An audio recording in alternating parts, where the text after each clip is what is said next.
जब कान्हा बने अपने भक्त के देवर। एक लड़की थी जो कृष्ण जी की अनन्य भक्त थी। बचपन से ही कृष्ण भगवान का भजन करती थी, भक्ति करती थी। भक्ति करते करते बड़ी हो गई। भगवान की कृपा से उसका विवाह श्री धाम वृंदावन में अच्छे परिवार में हो गया।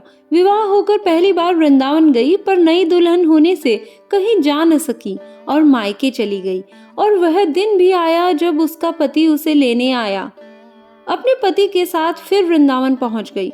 पहुंचते पहुंचते उसे शाम हो गई। पति वृंदावन में यमुना किनारे रुककर कहने लगा, देखो शाम का समय है, मैं यमुना जी में स्नान करके अभी आता हूँ।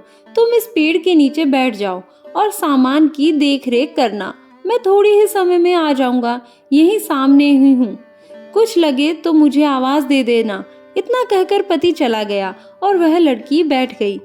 अब एक हाथ लंबा घूंघट निकाल रखा है, क्योंकि गांव है, ससुराल है, और वहीं बैठ गई। मन ही मन विचार करने लगी कि देखो ठाकुर जी की कितनी कृपा है। उन्हें मैंने बचपन से भजा और उनकी कृपा से मेरा विवाह भी श्रीधाम वृंदावन में हो गया। मैं इतने वर्षों से ठाकुर जी को मानती हूँ, परंतु अब तक उनसे कोई रिश्ता नहीं जोड़ा। फिर सोचती हूँ ठाकुर जी की उम्र क्या होगी, लगभग 16 वर्ष के होंगे।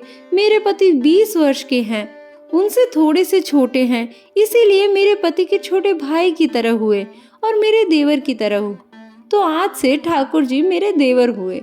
अब तो ठाकुर जी से नया संबंध जोड़कर बड़ी प्रसन्न हुई और मन ही मन ठाकुर जी से कहने लगी, और तुम मेरे देवर हो गए हो। अब तो समय आएगा जब तुम मुझे भाभी भाभी कहकर पुकारोगे। इतना सोच ही रही थी, तभी एक 10-15 वर्ष का बालक आया और उस लड़की से बोला, भाभी भाभी। लड़की अचानक अपने भाव से बाहर आई और सोचने लगी, वृंदावन में तो मैं नई हूँ, ये भाभी कहकर बोल कौन रहा है। नई थी इसलिए घूंघट उठाकर नहीं देखा कि गांव के किसी बड़े बूढ़े ने देख लिया तो बड़ी बदनामी होगी।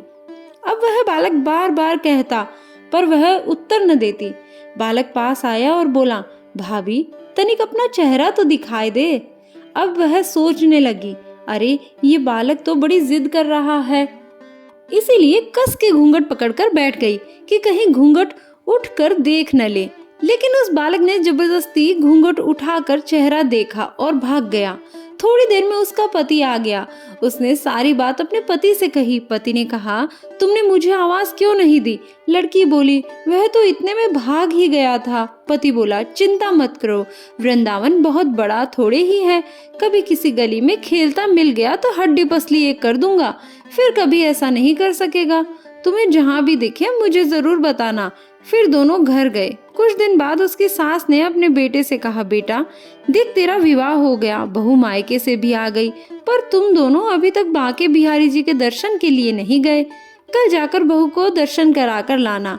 अब अगले दिन दोनों पति पत्नी ठाकुर जी के दर्शन के लिए मंदिर जाते हैं। मंदिर में बहुत भीड़ थी।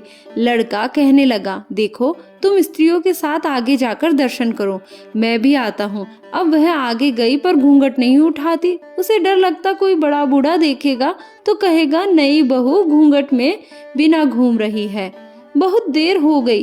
पीछे से पति ने आकर कहा, अरे बावली, बिहारी जी सामने है, घूंघट काहे नाए खोले? घूंघट नाए खोलेगी तो दर्शन कैसे करेगी? अब उसने अपना घूंघट उठाया और जो बांके बिहारी जी की ओर देखा तो बांके बिहारी जी की जगह वही बालक मुस्कुराता हुआ दिखा। तो एकदम से चिल्लाने लगी, सुनिए जल्दी आओ जल्दी आओ। पति पीछे से भागा भागा आया और बोला।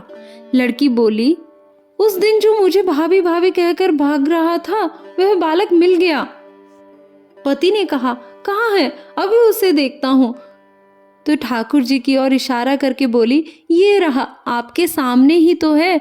उसके पति ने जो देखा तो अवाक रह गया और बोला, तुम धन्य हो, वास्तव में तुम्हारे हृदय में सच्चा भाव ठाकुर जी के प्रति है। मैं इतने वर्षों से वृंदावन में हूँ, मुझे आज तक उनके दर्शन नहीं हुए, और तेरा भाव इतना उच्च है कि बिहारी जी के तुझे दर्शन हुए हैं। इसी तरह ठाकुर जी को जिस रूप में आप ध्याएंगे वो इसी रूप में आपके सामने आएंगे। सच्चे मन से ठाकुर जी का नाम स्मरण करते रहिए और कमेंट बॉक्स में जय श्री राधे लिखना ना भूलें।